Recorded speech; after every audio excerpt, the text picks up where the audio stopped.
नमस्कार साथियों, स्वागत है आपका ऑनलाइन स्टडी ग्रुप में। सामान्य हिंदी के अंतर्गत आज की क्लास में संधि प्रारंभ की जाएगी। संधि को इस प्रकार साधारण भाषा में समझाने का प्रयास किया जाएगा ताकि नियमों के जंजाल में उलझने के बजाय उदाहरण के माध्यम से आप हिंदी समझ सके, ताकि आपके मन में जो संधि के प्रश्न गलत होने का भय है वो दूर किया जा सके। तो चलिए प्रारंभ करते हैं। संधि संधि शब्द संस्कृत भाषा का शब्द है और जब संधि शब्द को विच्छेद करेंगे तो सम और धी में ये विभाजित होता है, जिसका अर्थ होता है समान रूप से धारण करना। यानी कि संधि को जब आप समझेंगे तो दो वर्णों के परस्पर सहयोग से उत्पन्न होने वाला विकार संधि कहलाता है। या दूसरे शब्द में कहा जाए तो दो सार्थक शब्दों के सन्निकट वर्णों के मेल से होने वाला विकार क्या कहलाता है? संधि कहलाता है। अभी उदाहरण के माध्यम से इस परिभाषा को वहां पर जस्टिफाई कराया जाएगा। यहां पर एक बात और समझ लीजिए, यदि मिले हुए वर्ण को परस्पर तोड़ा जाए या अलग किया जाए तो उसको विग्रह या विच्छेद कहा जाता है। अगर संधि के भेद को देखेंगे यानी उसके प्रकार को देखेंगे तो वर्णों के आधार पर संधि तीन प्रकार की होती है।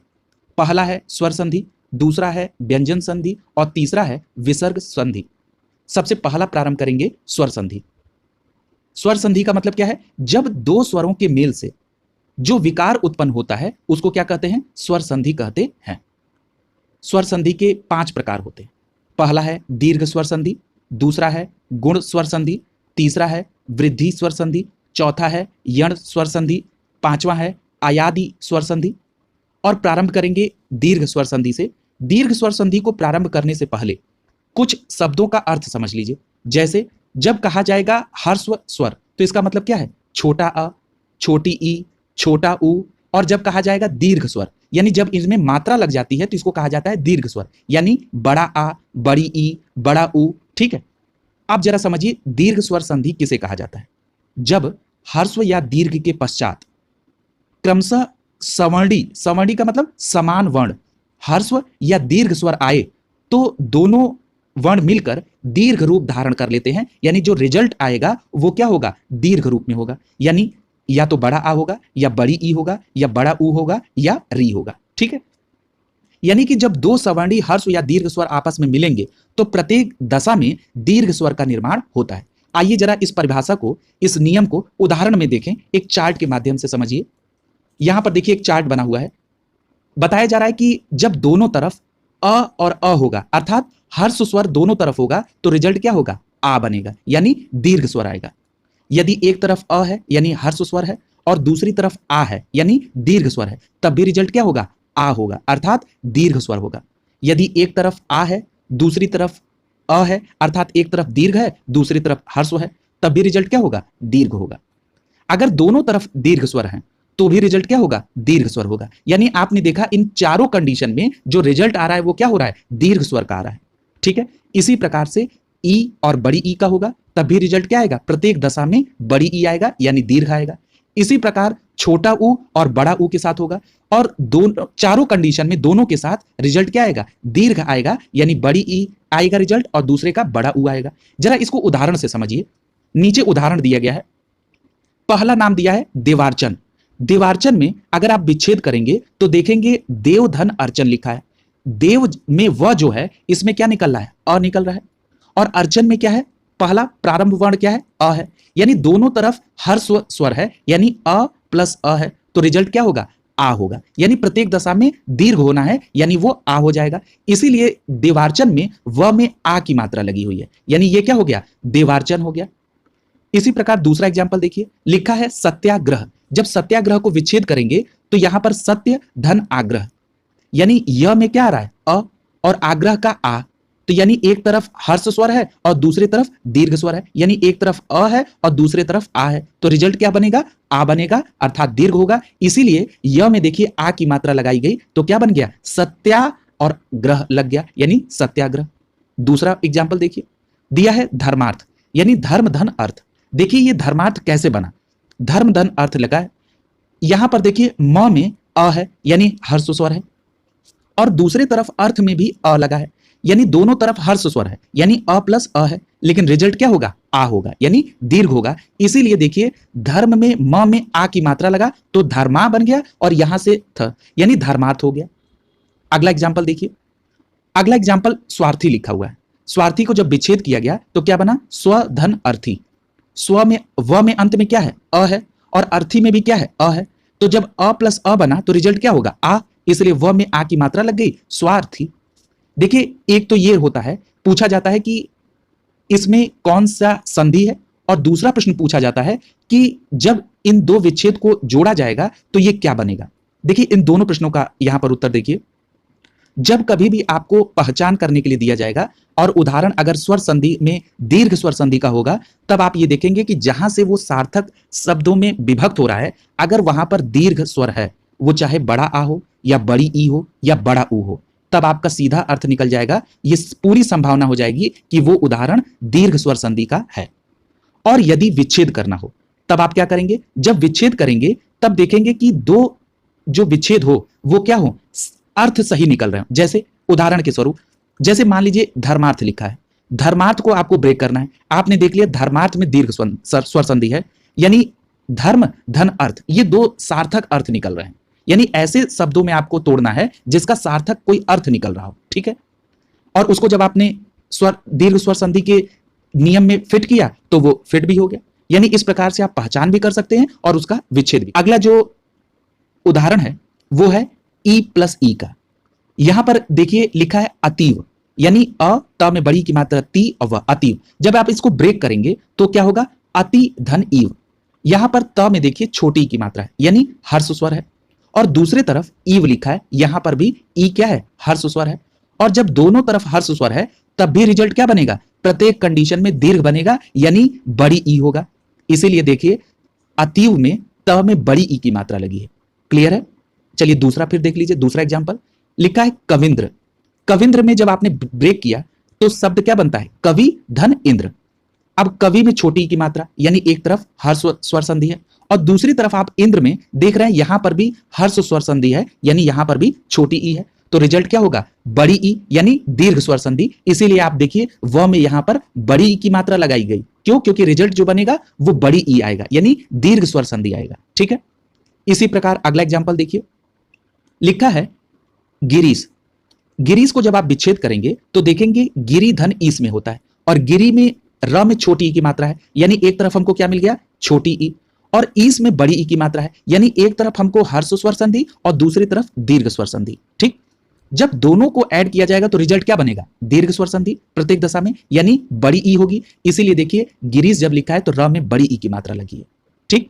इसी प्रकार से आप परीक्षा में भी देखेंगे परिधन इच्छा, यानी र में छोटी की मात्रा, यानी हर्ष स्वर संधि, और दूसरी तरफ आप देख रहे हैं बड़ी ई की मात्रा इच्छा में लिखा है, यानी एक तरफ दीर्घ है और एक तरफ हर्ष स्वर है। तो रिजल्ट क्या बनेगा? दीर्घ स्वर बनेगा। इसीलिए परीक्षा में र में बड़ी ई की मात्रा लगी है, ठीक। इसी प्रकार से दूसरा एग्जाम्पल लीजिए। दूसरा एग्जाम्पल महेंद्र देखिए। महेंद्र में आप देख रहे हैं मही धन इंद्र लिखा है, यानी ह में बड़ी ई की मात्रा है और दूसरे तरफ इंद्र में भी छोटी ई की मात्रा है, यानी एक तरफ दीर्घ स्वर है और दूसरी तरफ हर्ष स्वर है। लेकिन रिजल्ट क्या बनेगा? दीर्घ स्वर बनेगा, ठीक है, यानी कि बड़ी ई रिजल्ट आएगा। इसीलिए आप देखिए ह में यहां पर बड़ी ई की मात्रा है महेंद्र में। इसी प्रकार आप एग्जाम्पल लीजिए लक्ष्मीच्छा। ये जो लक्ष्मीच्छा है इसमें क्या लिखा है? लक्ष्मी धन इच्छा, यानी लक्ष्मी में म में बड़ी की मात्रा, यानी एक तरफ क्या है? बड़ी ई है, यानी दीर्घ स्वर है, दूसरे तरफ इच्छा है, यानी यहां पर भी दीर्घ स्वर है, और दोनों का रिजल्ट क्या बनेगा? दीर्घ बनेगा, अर्थात बड़ी ई बनेगा। इसीलिए देखिए लक्ष्मी में म में बड़ी ई की मात्रा है, उसके बाद छा। इसीलिए मैंने आपसे कहा कि जब भी दीर्घ स्वर संधि की पहचान करना हो तो जहां से सार्थक विच्छेद हो रहा है वहां देख लीजिए कौन सी मात्रा है। यदि वो दीर्घ मात्रा है, यानी बड़ा आ है, बड़ी ई है या बड़ा ऊ है, तो आप ये समझ लीजिए पूरा हिंट बता रहा है कि ये संधि कैसी है? दीर्घ स्वर संधि है। यानी आपने विच्छेद करना भी सीखा और दूसरा पहचान करना भी सीखा कि ये कौन सी संधि है। अब आइए दूसरा एग्जाम्पल देखते हैं। ऊ से संबंधित एग्जाम्पल देख लीजिए। यहां पर लिखा है गुरु धन उपदेश, यानी सबसे पहले समझिए गुरु उपदेश लिखा था, उसको आपने सार्थक दो पार्ट में तोड़ा। गुरु धन उपदेश, जो गुरु है उसमें क्या है? र में जो ऊ की मात्रा है ये छोटे ऊ की मात्रा है, यानी एक तरफ हर्ष स्वर है और दूसरे तरफ उपदेश लिखा है। उपदेश में जो ऊ है ये क्या है? हर्ष स्वर है, यानी छोटा ऊ है। इन दोनों के मिलने से रिजल्ट क्या होगा? बड़ा ऊ होगा, ठीक है, यानी दीर्घ स्वर होगा। इसीलिए आप गुरु उपदेश में जो र में ऊ की मात्रा देख रहे हैं ये देखिए ये बड़े ऊ की मात्रा है, ठीक। अगला एग्जाम्पल देखिए भानुदय। जब आप भानुदय को ब्रेक करेंगे यानी विच्छेद करेंगे तो ये दो पार्ट में बनेगा भानुधन उदय। अब आप देखिए वहां पे आपको 4 विकल्प दिए होंगे ना, उसमें आप इस नियम को जैसे फिट करेंगे तुरंत आपका रिजल्ट आ जाएगा। लेकिन आपको ये मालूम होना चाहिए कि भानु में न में छोटे ऊ की मात्रा रहती है। ठीक, अब देखिए भानु प्लस उदय लिखा है, यानी न में छोटे ऊ की मात्रा है, यानी एक तरफ आपके पास हर्ष स्वर है और दूसरी तरफ उदय है, यानी उदय में आप देख रहे हैं ये भी हर्ष स्वर है, यानी दोनों तरफ हर्ष स्वर है, तो रिजल्ट क्या होगा? दीर्घ स्वर, क्योंकि दोनों तरफ हर्ष हो चाहे दीर्घ हो, रिजल्ट हमारा दीर्घ आना है। इसीलिए यहां पर भानु में, भानुदय में न में बड़ा ऊ की मात्रा है। ठीक है, यानी दीर्घ हो गया यहां पर, इसीलिए भानुदय लिखा हुआ है। ठीक है, जरा दूसरा एग्जाम्पल देखिए। दूसरा एग्जाम्पल लीजिए लघुर्मी का। यहां अगर इसको विच्छेद करेंगे तो लघुधन उर्मी में होगा। जो शाब्दक, जो सही अर्थ निकालने वाले दो शब्द में विच्छेद हो रहा है। लघु में घ में छोटे ऊ की मात्रा है और उर्मी में बड़े ऊ की मात्रा है, यानी एक तरफ आपका हर्ष स्वर है और दूसरी तरफ दीर्घ स्वर है, तो रिजल्ट क्या बनेगा? हर कंडीशन में दीर्घ, यानी रिजल्ट जो बनेगा वो बड़े ऊ का बनेगा। इसीलिए लघुर्मी में घ में बड़े ऊ की मात्रा लग गई है। क्यों? क्योंकि छोटा ऊ प्लस बड़ा ऊ बराबर बड़ा ऊ, क्योंकि दीर्घ रिजल्ट आना है। इसी प्रकार दूसरा एग्जाम्पल देख लीजिए, धातुष्मा। धातुष्मा को जब आप विच्छेद करेंगे तो धातु धन ऊष्मा में होगा। त में जो छोटे ऊ की मात्रा लगी, ये क्या बता रहा है? कि ये हर्ष स्वर है और ऊष्मा में बड़ा ऊ रहता है, यानी दूसरे तरफ आपका दीर्घ है, तो छोटा ऊ प्लस बड़ा ऊ बना बराबर क्या होगा? बड़ा ऊ, अर्थात दीर्घ होगा। इसीलिए धातुष्मा में आप त में देखिए बड़ा ऊ लगा है। ठीक, इस प्रकार आप पहचान भी लेंगे। मान लीजिए अगर धातुष्मा लिखा है और पूछा जाए कि ये कौन सा संधि है और ऑप्शन में दिया हो दीर्घ स्वर संधि, तो आप कैसे पकड़ेंगे? आप देखेंगे धातुष्मा है, इसका विच्छेद जो है ये धातु धन ऊष्मा में होगा, यानी त से यहां पर विच्छेद हो रहा है और त में आपने देखा कि बड़े ऊ की मात्रा है, अर्थात दीर्घ है। तो आप ये दिमाग में रखेंगे कि दीर्घ तो प्रत्येक कंडीशन में दीर्घ स्वर संधि में होता है, इसका मतलब ये दीर्घ स्वर संधि का उदाहरण है। ठीक है, जो अपवाद हैं उनको बाद में आपको बता दिया जाएगा। ठीक, अब जरा दूसरा एग्जाम्पल देखिए। दूसरा एग्जाम्पल है वधूत्सव, यानी वधू धन उत्सव। ठीक, अब यहां पर जब विच्छेद हुआ तो ध में बड़े ऊ की मात्रा यानी दीर्घ स्वर और उत्सव में छोटा ऊ है यानी हर्ष स्वर है, तो दीर्घ प्लस हर्ष स्वर मिलके क्या बनेगा? दीर्घ स्वर, अर्थात बड़ा ऊ। तो यहां पर वधूत्सव में देखिए बड़े ऊ की मात्रा है। अब आप समझ गए होंगे। जरा एक एग्जाम्पल आप दोनों तरफ बड़े ऊ का देख लीजिए। जैसे लिखा है सरयूर्मी, तो सरयूर्मी में अगर आप इसको विच्छेद करेंगे तो क्या होगा? सरयू धन उर्मी, तो क्या होगा? सरयूर्मी। अब देखिए य में बड़े ऊ की मात्रा एक तरफ है और दूसरे तरफ उर्मी में भी बड़े ऊ की मात्रा है, तो जब दोनों तरफ बड़े ऊ की मात्रा है अर्थात दोनों तरफ दीर्घ है, तब भी रिजल्ट क्या होगा? दीर्घ होगा। इसीलिए सयूर्मी में य में बड़े ऊ की मात्रा दी गई। अगला जो विशेष के अंतर्गत है री, इसके मतलब इसका अगर देखेंगे तो इसका दीर्घ जो है ये संस्कृत व्याकरण में इसकी आवश्यकता नहीं होती है। ठीक है, जरा इसका उदाहरण से इसको समझिए। लिखा है मात्रण। मात्रण को जब आप ब्रेक करेंगे तो मात्र धन ऋण, यानी दोनों तरफ री है तो क्या बनेगा? री हो जाएगा, यानी री प्लस री बराबर री हो जाएगा, इसलिए आपका रिजल्ट क्या हो गया? मात्रण। अब अगला देखिए पितृण लिखा हुआ है, यानी पितृ धन ऋण, दोनों तरफ री है तो रिजल्ट भी क्या होगा? री होगा, इसलिए आपका क्या बना? पितृण बना। यानी मात्रण और पितृण ये भी किसका उदाहरण है? दीर्घ स्वर संधि का उदाहरण है। अगला देखिए, अगला जो है वो है गुण स्वर संधि। जरा समझिए, बताया गया कि जब अ या आ के बाद दीर्घ या हर्ष में छोटा ई या बड़ा ई, छोटा ऊ या बड़ा ऊ या री आए तो दोनों के परस्पर संयोग से छोटी ई या बड़ी ई ए हो जाता है, छोटा ऊ और बड़ा ऊ ओ हो जाता है और री अर हो जाता है। ठीक, अब आइए जरा इसका उदाहरण देखिए। अब उदाहरण में भी मैं इस डेफिनेशन को वहां पर जस्टिफाई करा दूंगा। ये देखिए इस चार्ट में, यहां पर देखिए हमने क्या कहा? जब अ या आ के साथ कोई दूसरी तरफ कोई भी असमान या विषम स्वर आ जाए तो वहां पर क्या हो जाएगा? गुण संधि हो जाएगी। अर्थात जब अ या आ के साथ छोटी ई या बड़ी ई आएगा तो ए हो जाएगा, जब अ या आ के साथ छोटा ऊ या बड़ा ऊ आएगा तो ओ हो जाएगा, और अ के साथ जब री आएगा तो अर हो जाएगा। ठीक, यही यहां पर दिया है। अब जरा उदाहरण देखिए। मैंने आपसे पहले भी कहा था कि उदाहरण पे ज्यादा फोकस रहेगा क्योंकि आपको समझ में यहीं से आएगा। पहला एग्जाम्पल देखिए, पुष्पेंद्र लिखा हुआ है। पुष्पेंद्र में जब आप इसको ब्रेक करेंगे, विच्छेद करेंगे तो पुष्प धन इंद्र लिखा है, यानी पुष्प में जो प है ये इसमें क्या है? अ निकल के आ रहा है, और इंद्र में ई है यानी छोटी ई, यानी अ के साथ यहां पर छोटी ई आ रही है, तो रिजल्ट क्या होगा? ए होगा। अभी आपने पढ़ा छोटा आ या बड़ा आ के साथ छोटी ई या बड़ी ई आए तो रिजल्ट क्या होगा? ए होगा। तो यहां पर आपने देखा पुष्पेंद्र में जब प लिखा हुआ है उसमें ए की मात्रा है, यही कारण है। यानी जब अ प्लस ई हुआ, छोटी ई हुआ, तो रिजल्ट क्या बना? ए बना। इसीलिए यहां पुष्पेंद्र पे प पे ए की मात्रा है। उसी के नीचे दूसरा एग्जाम्पल देखिए, सोमेश लिखा हुआ है। सोमेश में जब आप विच्छेद करेंगे तो सोम धन ईश होगा, म में अ है और ईश में बड़ी ई की मात्रा है, यानी जब अ के साथ बड़ी ई आया तो रिजल्ट क्या होगा, ए होगा। इसीलिए सोमेश में म में देखिए ए की मात्रा लग गई है। जरा नीचे देखिए, यहां लिखा है यथेष्ट। यथेष्ट में जब आप विभाजित करेंगे, विभक्त करेंगे तो यथा धन इष्ट होगा। था में आप देख रहे हैं आ है, यानी यहां पर एक तरफ दीर्घ है स्वर और दूसरी तरफ ई है, यानी जो असमान स्वर कोई आया, ई आया, छोटी ई आया, यानी हर्ष स्वर आया, तो रिजल्ट क्या बनेगा, ए बनेगा। इसीलिए यथेष्ट में देखिए थ में ए की मात्रा लगी है। ठीक, इसी प्रकार अगला भी देख लीजिए एग्जाम्पल। उमेश लिखा हुआ है, उमेश को जब आपने ब्रेक किया तो उमा धन ईस बना।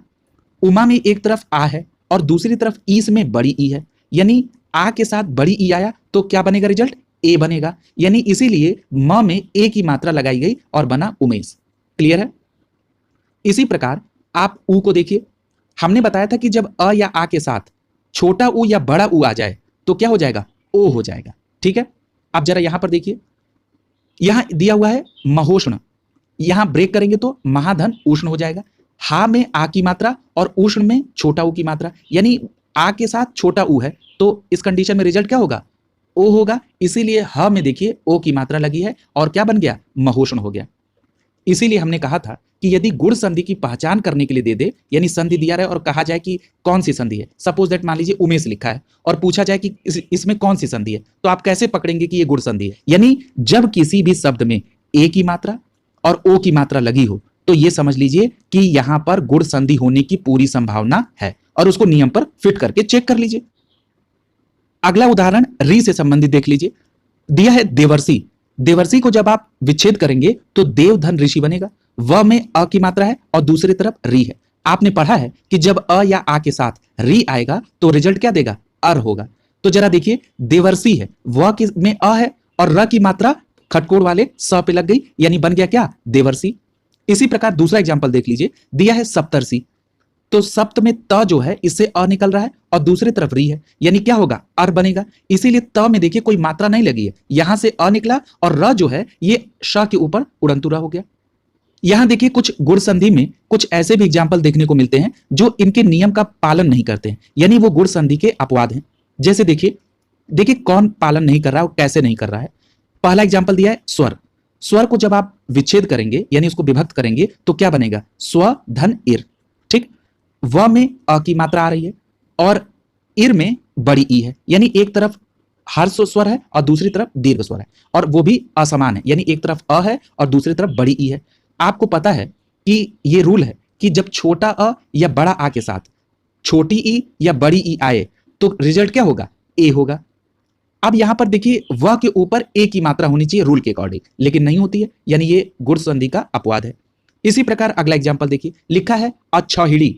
अच्छौहिड़ी को अगर आप विभक्त करेंगे तो क्या होगा, अच्छ धन उहिनी। छ में अ निकल के आ रहा है और उहिनी में बड़ा ऊ निकल रहा है, और जब अ और बड़ा ऊ होगा तो रिजल्ट क्या होना चाहिए, ओ होना चाहिए, क्योंकि आप जानते हैं कि जब छोटा अ या बड़ा आ के साथ छोटा ऊ या बड़ा ऊ होगा तो प्रत्येक कंडीशन में रिजल्ट ओ आएगा। ठीक, तो यहां पर अच्छोहिड़ी होना चाहिए, लेकिन होता क्या है, अच्छौहिड़ी, यानी ये अपवाद है। अगला उदाहरण देख लीजिए, प्रौढ़ लिखा हुआ है। प्रौढ़ में अगर आप विच्छेद करेंगे तो प्र धन ऊढ़ होता है, यानी प्र में अ निकल के आ रहा है और ऊढ़ में बड़ा ऊ निकल के आ रहा है। तो रूल क्या कहता है कि जब अ या आ के साथ बड़ा ऊ या छोटा ऊ आए तो रिजल्ट ओ होता है। तो यहां पे ओ होना चाहिए ना, प्रौढ़ होना चाहिए, लेकिन होता क्या है, प्रौढ़। ठीक, ये भी अपवाद है। अगला उदाहरण है मुखार्त। मुखार्त में अगर आप विभक्त करेंगे तो मुख धन रित होता है। ख से अ निकला और इधर है री। आप रूल क्या कहता है कि अ या आ के बाद री आए तो वो अर में बदल जाता है। तो यहां पर मुखार्त नहीं होना चाहिए, फिर यहां पर मुखर्त होना चाहिए, यानी जो ख पे आ की मात्रा है ये यहां से खा नहीं, यहां से अ निकलना चाहिए, यानी मुखर्त होना चाहिए, लेकिन ऐसा होता नहीं है, इसलिए ये गुण संधि का अपवाद है। इसी प्रकार दसाण है, यहां पर भी दसर्ण होना चाहिए क्योंकि दस धन ऋण है, श से अ निकला और इधर री है, तो दोनों मिलकर क्या हुआ, अर हो गया, यानी जो श पे आ की मात्रा है ये तो अ होना चाहिए ना, यहां से अ निकलना चाहिए। अगर ये श रहता तो अ निकलता, लेकिन यहां पर दशान लिखा है यानी आ निकल रहा है, इसका मतलब ये गुण संधि का नियम फॉलो नहीं कर रहा है। ठीक, ये अपवाद है, इनको याद रखिएगा। अगला देखिए, अगला दिया है वृद्धि स्वर संधि। वृद्धि स्वर संधि क्या कहता है, जरा अर्थात में जो एग्जाम्पल दिया है उसको देखिए। दिया है अ या आ के बाद जब ए या आय आए तो रिजल्ट क्या होगा, आय होगा। जब अ या आ के बाद ओ या औ आए तो रिजल्ट क्या होगा? औ होगा। ठीक, यानी अगर आपको वृद्धि स्वर संधि की पहचान करनी है तो जब किसी भी शब्द में जहां से उसके सार्थक दो विभक्त हो सकते हैं, यानी जहां से उसको सार्थक अर्थ देने वाले दो शब्द में विभाजित किया जा सकता है, वहां पर देख लीजिए यदि आय या औ की मात्रा है तो यह समझ लीजिए कि वो वृद्धि स्वर संधि का उदाहरण है। जरा आइए इस बात को उदाहरण से जस्टिफाई करते हैं। यहां पे जो सबसे पहला उदाहरण दिया है, लिखा है मतैक्य। मतैक्य को जब विभाजित करेंगे तो मत धन ऐक्य होगा। त में अ निकल के आ रहा है और ऐक्य से ए निकल रहा है, तो रूल क्या कहता है? जब अ या आ के बाद ए या अय आए तो रूल क्या होगा? आय हो जाएगा। ठीक, यानी इसीलिए त के ऊपर देखिए आय की मात्रा लगी हुई है। इसी प्रकार आप दूसरा एग्जांपल लीजिए, लोकैषणा। अब देखिए लोकैषणा को जब आप विभक्त करेंगे तो लोक धन ऐषणा में होगा। क से आप ए अ निकला और ऐषणा में ए निकला, तो अ प्लस ए क्या हो जाएगा? आय हो जाएगा। तो इसीलिए क पे आय की मात्रा लगाया गया है और लिखा गया लोकैषणा। ठीक, अब जरा दूसरा एग्जांपल देखिए, यहां पर लिखा है तथैव। तथैव को जब आप विभक्त करेंगे तो तथा धन एव है। था में आ निकल के आ रहा है और इधर से ए निकल के आ रहा है। जब आ के साथ ए जुड़ा तो ऐ बना, इसीलिए थ के ऊपर ऐ की मात्रा लगी और बना तथैव। ठीक, इसी प्रकार से अगला एग्जांपल भी देख लीजिए, यहां लिखा है रमैश्वर्य। रमैश्वर्य में क्या है? जब आप इसको विभक्त करेंगे तो रमा धन ऐश्वर्य होता है। रमा में मां जो है ये आ को दिखा रहा है और ऐश्वर्य में ए जो है ये ए, यानी आ और ए जब जुड़ेंगे तो रिजल्ट क्या बनेगा? ऐ बनेगा। ठीक है, यानी आ और ऐ जुड़ेगा तो ऐ बनेगा, क्योंकि रूल फिर मैं रिपीट कर रहा हूं, अ या आ के साथ ए या ऐ आए तो रिजल्ट ऐ आएगा हर कंडीशन में, माने इन सभी कंडीशन में। ठीक, अब जरा दूसरा एग्जांपल देखिए, उसी के नीचे लिखा है वनौषधि। वनौषधि को जब आप विभक्त करेंगे तो क्या बना? वन धन औषधि। मैंने अभी आपको बताया जब अ या आ के साथ ओ या औ आ जाए तो रिजल्ट क्या होगा? औ हो जाएगा। ठीक, तो न से तो हमको अ मिला और औषधि में औ मिल गया, तो अ प्लस औ बराबर क्या होगा? औ। इसीलिए वनौषधि में न में औ की मात्रा लगी है। जरा उसके नीचे वाला भी एग्जांपल देख लीजिए, परमौदार्य। परमौदार्य इसको अगर विभक्त करेंगे तो परम धन औदार्य। म से अ निकला और औदार्य में औ मिल गया। जब अ प्लस औ करेंगे तो रिजल्ट क्या आएगा? औ आएगा। इसीलिए म में देखिए औ की मात्रा लगाई गई और बना क्या? परमौदार्य। ठीक, इसी प्रकार से दूसरा एग्जांपल भी देख लीजिए जरा, यदि एकैक लिखा है मान लीजिए, यानी इसका अगर विच्छेद करेंगे तो एक धन एक होगा। क से हमको अ मिल गया और दूसरे हिस्से में ए से हमको ए मिला, यानी अ प्लस ए मिला और रिजल्ट क्या बनेगा? आय। इसीलिए क के ऊपर आय की मात्रा लगी और बना क्या? एकैक। ठीक, ये भी आप समझ गए होंगे। इसी प्रकार आप कोई भी एग्जांपल लेंगे तो उसको जस्टिफाई करेगा। मैं उदाहरण आपको टेलीग्राम ग्रुप पर दे दूंगा, आप हर एक उदाहरण को चेक करेंगे, उसको अपने दिमाग में जो बने नियम है उसको उदाहरण पर आप जब तक सेट नहीं करेंगे तब तक आपको आसानी नहीं मिलेगी। निश्चित तौर पर यह पूरा प्रयास किया जा रहा है कि उदाहरण से आपको पूरी बातें समझाई जा सके। अगला अब देखते हैं, अब यहां पर देखिए, अगर एक कुछ विशेष कंडीशन के शब्द देख लीजिए कि जब अ या आ के बाद ओष्ठ शब्द आ जाए तो वहां पर ओ या औ हो जाता है। जैसे लिखा हो विम्बोष्ठ या बिम्बौष्ठ, तो यहां पर विच्छेद करेंगे तो क्या होगा? बिंब धन ओष्ठ। तो रूल क्या कहता है? ब से आपको अ मिला और ओष्ठ से आपको ओ मिला, तो अ प्लस ओ बराबर क्या होना चाहिए? औ होना चाहिए। यही तो रूल कहता है कि जब अ या आ के साथ ओ या औ आएगा तो औ हो जाएगा। तो यहां पर बिम्बौष्ठ हो जाना चाहिए। तो ये बिम्बोष्ठ क्यों हो रहा है? तो याद रखिएगा ये अपवाद है, ये बिम्बौष्ठ भी हो सकता है और बिम्बोष्ठ भी हो सकता है। ठीक, तो ये दोनों अधरोष्ठ भी या अधरोष्ठ भी हो सकता है। इन दोनों अपवाद को आप याद रखेंगे, यानी अगर ओष्ठ आया तो वहां पर औ भी हो सकता है और ओ भी हो सकता है, ये अपवाद है। अगला है यण स्वर संधि। यण स्वर संधि क्या कहता है? याद रखिएगा, जब छोटी ई या बड़ी ई के साथ कोई भी स्वर आ जाए तो वो क्या होता है? य में बदल जाता है। इसी प्रकार छोटा ऊ और बड़ा ऊ के साथ कोई भी स्वर आ जाए तो वो व में बदल जाता है और री के साथ कोई भी स्वर आ जाए तो वो र में बदल जाता है। इस बात को याद रखते हुए आइए उदाहरण से इसको समझिए। यहां पहला नाम दिया है यद्यपि का। यद्यपि को जब आप विभाजित करेंगे तो यदि धन अपि बना, द में छोटी ई की मात्रा यानी ई निकल के आया, छोटी ई, और दूसरी तरफ अपि है यानी यहां से अ निकला, यानी छोटी ई के साथ अ आया। और रूल क्या कहता है कि छोटी ई या बड़ी ई के साथ कोई भी स्वर आए तो वो य में बदल जाता है। और एक बात और याद रखिएगा, जिसके साथ ये छोटी ई या बड़ी की मात्रा लगी होगी वो आधा हो जाता है। ठीक, तो क्या बना, आधा द और य हो गया, तो यानी द बन गया, इसीलिए लिखा गया यद्यपि। अगला एग्जाम्पल देखिए, लिखा है अत्याचार। यहां और चीज स्पष्ट होगी। अत्याचार में विभाजित करेंगे, विभक्त करेंगे तो अति धन आचार होगा। यहां त में छोटी ई की मात्रा है, यानी आपको छोटी ई मिला एक तरफ, और दूसरी तरफ आचार है यानी आ मिला। तो रूल क्या कहता है, छोटी ई या बड़ी ई के साथ कोई भी स्वर आ जाए वो क्या हो जाता है, य में बदल जाता है। तो आपको यहां पे य मिल गया। और त में मैंने कहा कि जिसमें छोटी या बड़ी की मात्रा होगी उसको आधा हो जाएगा वो, तो यहां पे क्या हुआ, आधा त हो गया, और य में आ की मात्रा हो गई। क्यों, क्योंकि इस साइड देखिए आचार है, यहां से आ मिला है, इसलिए ये क्या हो गया, या, और उधर आधा त यानी अत्याचार। अगला उदाहरण है अतियोत्म। जरा इसको विभाजित करिए, अति धन उत्तम। ठीक, अब त में छोटी की मात्रा यानी यहां पर छोटी निकल के आया, और उत्तम में छोटा ऊ मिला। क्या बनना चाहिए, रूल कहता है कि यदि छोटी ई या बड़ी ई के साथ कोई भी स्वर आ जाए तो वो य में बदल जाता है। तो यहां पर क्या, य निकल के आ गया। त में जिसमें छोटी ई और बड़ी की मात्रा लगी है ये क्या हो जाएगा, आधा त, और यहां पर छोटा ऊ है इसलिए य में छोटे ऊ की मात्रा, तो क्या बन गया, अत्योत्म। अगला है व्यूह। व्यूह को जब आप संधि विच्छेद करेंगे तो वी धन ऊह है, व में छोटी की मात्रा मिली और इधर ऊह में बड़े ऊ की मात्रा, यानी छोटा ई और बड़ा ऊ मिला तो क्या बनेगा, य बनेगा। और चूंकि बड़ा ऊ है इसलिए य में बड़े ऊ की मात्रा, और उधर जिस पे छोटी या बड़ी की मात्रा होती है वो आधा होता है, तो यहां पे वे व जो है आधा हो जाएगा, तो क्या बन गया, व्यूह। इसी प्रकार प्रत्येक में हो जाएगा।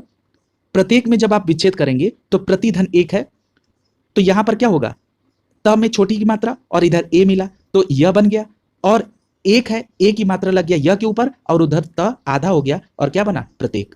ठीक, इसी प्रकार आप देख लेंगे। अगला उदाहरण ऊ से रिलेटेड देख लीजिए, लिखा है अन्वय। इसमें अगर आप विच्छेद करेंगे तो पाएंगे अनुधन अय। न में छोटे ऊ की मात्रा है और दूसरी तरफ अय है, यानी एक तरफ ऊ मिला और एक तरफ अ मिला। रूल क्या कहता है, छोटा ऊ या बड़ा ऊ के साथ कोई भी स्वर आएगा तो वो व में बदल जाएगा, यानी यहां पर व मिल गया, और न में जिसमें छोटे ऊ की मात्रा लगी है ये आधा हो जाएगा, तो ये आधा न और व हो गया। ठीक है, तो क्या बना, अन्वय बन गया। अगला देखिए मध्वालय। इसको विच्छेद करेंगे तो मधुधन आलय। यहां पर मधु में छोटा ऊ मिला और आलय में आ मिल गया, यानी निष्कर्ष क्या मिला, उत्तर क्या मिला, व बनेगा, क्योंकि छोटा ऊ या बड़ा ऊ के साथ अ या आ या कोई स्वर आ जाए तो वो क्या बन जाता है, व बन जाता है। तो यहां पर क्या हुआ, व बन गया। अब जिसमें छोटे ऊ की मात्रा लगी है वो आधा हो गया, तो मधवा हो गया। और यहां पर व पे आ की मात्रा क्यों लगी, क्योंकि यहां पर आलय है। ठीक, ऊपर अय था इसलिए व पे आ की मात्रा नहीं लगी, लेकिन यहां पर आलय है इसलिए व पे आ की मात्रा होगी और मधवालय हो जाएगा। अगला एग्जाम्पल देखिए और क्लियर होगा, जैसे अन्विति। इसको विच्छेद करेंगे तो अनुधन इति होता है, यानी न में छोटा ऊ की मात्रा यानी छोटा ऊ मिला, और इति में छोटी ई यानी छोटा ऊ और छोटी ई मिलकर व बन जाएगा। अब देखिए व में आगे जिसमें न में छोटे ऊ की मात्रा थी ये आधा हो गया, और इधर इति था यानी जो व होगा उसमें छोटी ई की मात्रा लग जाएगी, इसलिए बना अन्विति। इसी प्रकार से अगला देखिए अन्वेषण है। यहां पर अगर विच्छेद करेंगे तो अनुधन एषण होगा, और न में छोटा ऊ है यानी ऊ मिला और एषण से ए मिला, तो बना क्या, व। और व में देखिए ए की मात्रा लगी, क्यों, क्योंकि यहां पर एषण लिखा हुआ है इसलिए व में ए की मात्रा हो गई, और उधर जिसमें न में छोटे ऊ की मात्रा थी वो आधा हो गया, इसलिए बना अन्वेषण। अब आपको बिल्कुल क्लियर हो गया होगा। अगला एग्जाम्पल है वधवा गमन। ये वधवा गमन में अगर आप विच्छेद करेंगे तो वधु धन आगमन होगा। वधु में ध जो है इसमें बड़े ऊ की मात्रा है, और दूसरी तरफ आगमन से आ मिला, यानी बड़ा ऊ प्लस आ। रूल क्या कहता है, छोटा ऊ या बड़ा ऊ के साथ कोई भी स्वर आए वो व में बदल जाता है, तो हमको व मिल गया। जो जिसमें बड़े ऊ की मात्रा लगी है ध में ये आधा हो जाएगा, और इधर आगमन है इसलिए व के ऊपर आ की मात्रा, तो बन क्या गया, वधवा गमन। क्लियर हो गया होगा। इसी प्रकार अगला एग्जाम्पल देख लीजिए पित्राज्ञा। यहां पर देखिए पितृधन आज्ञा में बदला, त्र में री की मात्रा है और इधर आज्ञा है यानी आ है, तो क्या था, जब री के बाद कोई भी स्वर आ जाएगा तो वो र में बदल जाएगा, तो क्या बना, त में र लगा तो क्या बना, पित्रा बन गया, त्र बन गया, और उस पे आज्ञा है तो आ की मात्रा, तो पित्राज्ञा हो गया। अगला एग्जाम्पल देख लीजिए पितृनुमति। पितृनुमति अगर इसको विच्छेद करेंगे तो पितृधन अनुमति होता है। पितृ से यहां पर री निकला और इधर लिखा है अनुमति, यानी यहां से अ मिला, तो दोनों मिलकर क्या बनेगा, आधा र। तो जब र मिला तो जब त में जब र लगा तो क्या बना? पितृ, इसलिए बना पितृनुमति। ठीक। अगली संधि है अयादि स्वर संधि। अयादि स्वर संधि का नियम क्या कहता है? जब ए के बाद कोई भी भिन्न स्वर आए तो वो अय में बदल जाता है। यहां पर भिन्न स्वर का मतलब यह है कि ए के अलावा कोई भी स्वर आ जाए तो वो किस में बदल जाएगा? अय में बदल जाएगा। और जब अय के बाद कोई भी भिन्न स्वर आए तो वो आय में बदल जाएगा। ठीक इसी प्रकार जब ओ के बाद कोई भिन्न स्वर आए तो वो औ में बदल जाएगा, और जब औ के बाद कोई भिन्न स्वर आएगा तो वो आओ में बदल जाएगा। आइए उदाहरण के माध्यम से इस नियम की इंप्लीमेंटेशन को देखते हैं। यहां पर जो सबसे पहला उदाहरण दिया गया है वो शयन का दिया गया है। जब इसका संधि विच्छेद किया गया तो से धन अन में संधि विच्छेद हुआ। अब हमको इसकी संधि के द्वारा रूल का इंप्लीमेंटेशन करते हुए शयन को प्राप्त करना है। आप देखिए यहां पर श के ऊपर ए की मात्रा लगी हुई है, यानी हमको यहां से क्या प्राप्त हो गया? ए प्राप्त हुआ। उसके बाद अन से हमको जो सबसे पहला वर्ण क्या है? अ, तो हमको अ प्राप्त हो गया, यानी ए प्लस अ प्राप्त हो गया। नियम क्या कहता है? ए के बाद कोई भी भिन्न स्वर आए वो आय में बदल जाता है। इसका मतलब ये क्लियर हो गया कि जो श के ऊपर ए की मात्रा है ये हट जाएगी। अब ये क्या हो जाएगा? श। उसके बाद हमको यह लिखना है क्योंकि आय प्राप्त हुआ है, और उसके बाद आप न लिख देंगे तो क्या बना? शयन। अब इसको जरा रीचेक करिए। जो श है इससे हमको क्या मिल रहा है? अ मिल रहा है। उसके बाद लिखा है य, तो यानी आय प्राप्त हुआ। रूल यही कहता है ए के साथ यदि अ को जोड़ा जाए तो वो आय में बदल जाएगा, तो आय हमको यहां से प्राप्त हो रहा है। इसका मतलब ये बिल्कुल सही संधि की गई। अगला एग्जाम्पल देखिए, लिखा है गए धन अक। ग पे आय की मात्रा है, हमको यहां से क्या मिल गया? आय, और उसके बाद अक से हमको पहला वर्ण क्या मिला? अ, तो हमारे पास क्या मिल गया? आय प्लस अ। तो रूल क्या करता है? ये आय में बदल जाएगा। ठीक, यानी जो ग के ऊपर आय की मात्रा लगी है ये हट जाएगी, और आपने देखा ये आय में परिवर्तित हो रहा है। इसका मतलब ग के ऊपर आ की मात्रा लग जाएगी, और उसके बाद य, और उसके बाद आपने क लिख दिया, तो आपका क्या बन गया? गायक। क्लियर है? बिल्कुल सिंपल भाषा में, ताकि आप आसानी से समझ जाएं। मैंने अपने स्टार्टिंग के इंट्रो में ही बता दिया था कि नियमों में उलझने की आवश्यकता नहीं है, उसके प्रैक्टिकल इंप्लीमेंटेशन को समझने की आवश्यकता है। अगला एग्जाम्पल देखिए, इसी से संदर्भित है। यहां पर लिखा है गायक के संधि विच्छेद को किया गया तो गए धन अन में बदला। हमको ग पे से कौन सी मात्रा मिल रही है? आय की, तो हमने लिख लिया आय। उसके बाद हम देख रहे हैं कि अन में से जो पहला वर्ण है वो अ है, यानी हमको आय प्लस अ मिल गया। तो रूल क्या कहता है कि अगर अय की बात कोई भी भिन्न स्वर आए तो वो आय में बदल जाता है। आपको आय करना है, इसका मतलब ग के ऊपर आ की मात्रा, उसके बाद य, और उसके बाद न, तो आपका क्या बन गया? गायन। अगला एग्जाम्पल देखिए, ओ से संबंधित है। लिखा है भवन। भवन का जब संधि विच्छेद किया गया तो ये भो धन अन में है। अब हमको रूल के अकॉर्डिंग भो धन अन को जोड़कर भवन लाना है। हमने देखा भ के ऊपर ओ की मात्रा है, यानी हमको यहां से ओ प्राप्त हो गया। उसके बाद अन में जो पहला वर्ण है वो है अ, तो हमको यहां से अ मिल गया। अब क्या मिल गया? ओ प्लस अ। रूल क्या कहता है कि ओ के बाद कोई भी भिन्न स्वर आए वो अ में बदल जाएगा। इसका मतलब ये हो गया कि भ के ऊपर कोई भी मात्रा नहीं लगेगी, क्योंकि हमको यहां से अ की मीनिंग लेनी है, यानी केवल भ रहेगा। उसके बाद व रहेगा, उसके बाद न लगा देंगे तो बन जाएगा भवन। अब आप इसको रीचेक करिए, भ से आपको अ मिल गया, उसके बाद आपको व मिल गया। तो रूल तो यही कहता है ना कि अगर ओ के बाद कोई भी भिन्न स्वर आए, अर्थात यहाँ पर अ आया है तो वो औ में बदल जाएगा। अब आप देखिए यहाँ पर भी औ आपको प्राप्त हो रहा है। अगला एग्जाम्पल देखिए, लिखा है पावक। पावक का जब आपने संधि विच्छेद किया तो ये पौ धन अक में है। अब आप देखिए यहाँ पे इसको चेक भी कर सकते हैं, और अगर मान लीजिए कि आपके पेपर में दिया है कि पावक का निम्नलिखित में से कौन सा संधि विच्छेद सही है, तो जो 4 ऑप्शन दिए हैं आप उसको रूल के अकॉर्डिंग फिट करिए। जो रूल के अकॉर्डिंग फिट होकर पावक लाता है वही आपका सही विकल्प होगा। जैसे देखिए, पौ में औ की मात्रा है, आपने लिखा औ प्लस, अब आपको अक में पहला वर्ण क्या मिल रहा है? अ, यानी रूल क्या कहता है? औ के बाद कोई भी भिन्न स्वर आए तो वो आव में बदल जाता है। इसका मतलब जो ये प है उसके ऊपर से औ की मात्रा हट जाएगी और आ की मात्रा लगेगी, क्योंकि ये आव में बदल रहा है।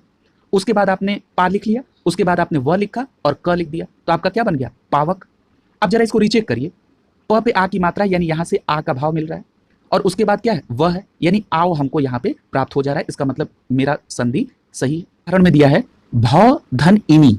अब हमको यहाँ पर संधि करके भावनी लाना है रूल के अकॉर्डिंग। आप देखिए, भ पे औ की मात्रा है और इन में हमको पहला वर्ण क्या मिल रहा है? ई मिल रहा है। तो रूल क्या कहता है कि औ के बाद कोई भी स्वर आ जाए ये आओ में बदल जाता है। यानी अब आप भ के ऊपर से औ की मात्रा हटाकर आ की मात्रा लगा देंगे तो ये बन गया भा। उसके बाद आपने व लिख दिया। चूंकि यहां पर इनी है यानी ई है और वो भी छोटी ई है, इसलिए आप व के ऊपर छोटी ई की मात्रा लगाएंगे। उसके बाद नी को आप एज इट इज लिख देंगे तो आपका क्या बन जाएगा? भाविनी। क्लियर है? इसी प्रकार आइए जरा और एग्जाम्पल देखते हैं। जैसे देखिए लिखा है गायिका। क्या लिखा है? गय धन इका। हमको ग पे कौन सी मात्रा मिल रही है? ऐ की। और उसके बाद इक में जो पहला वर्ण है वो क्या है? ई है। तो रूल क्या कहता है कि यदि ए आय के बाद कोई भी स्वर आए तो ये आय में बदल जाता है। तो आपने सबसे पहले क्या किया? ग पे से आय की मात्रा हटाई और उसके ऊपर आ की मात्रा लगा दी, क्योंकि हमको आय प्रत चाहिए। तो आपने लिखा गा। उसके बाद आपने देखा कि य लिख दिया और इका है यानी छोटी ई है, इसलिए य पर छोटी ई की मात्रा लगाएंगे और का को एज इट इज लिख देंगे तो आपकी संधि क्या बन जाएगी? गायिका। क्लियर है? अगला एग्जाम्पल जरा ऊ का देख लीजिए। यहां पर देखिए लिखा है भावुक। भावुक का जब संधि विच्छेद किया गया तो ये भव धन उक में बदला। भ के ऊपर कौन सी मात्रा है? औ की, यानी हमको यहां से औ मिल गया।